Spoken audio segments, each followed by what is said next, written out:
I had no idea that there were so many different creative ways to shoot a tennis match.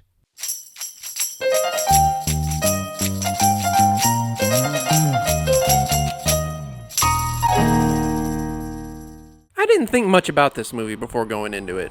I saw the ads everywhere and I was like, this looks like an alright movie, but maybe just not for me. So I didn't even really think that I would check it out. But my girlfriend wanted to go see it, so we had a little date night, grabbed some Panera bread, I had a lemonade that kills people, and we took our seats for Challengers. And I enjoyed it a lot more than I was expecting to. I thought it would be an alright love triangle story, but it turned out to be way more than that. It's actually a super fascinating character study about three people who are super close for obvious reasons, but when you get down to it, have very different outlooks on life.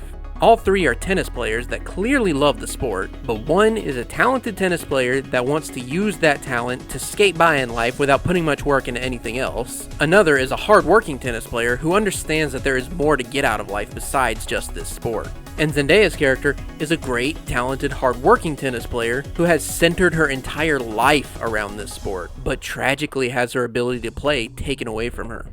In a scene that is pretty shocking. When it happened in the theater, I jumped. I like grabbed my knee like that.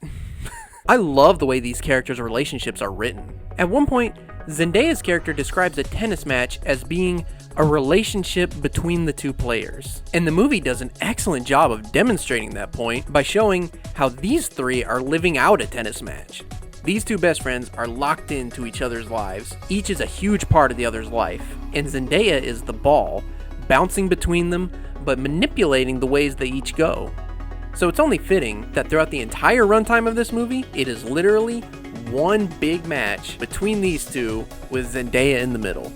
The movie does the Christopher Nolan thing of messing around with time. So a lot like the Oppenheimer security hearing that will cut back to the past, this movie has one tennis match taking place in the present that throughout the whole runtime of the film cuts back and forth with different scenes from the past that brought the characters to where they are today.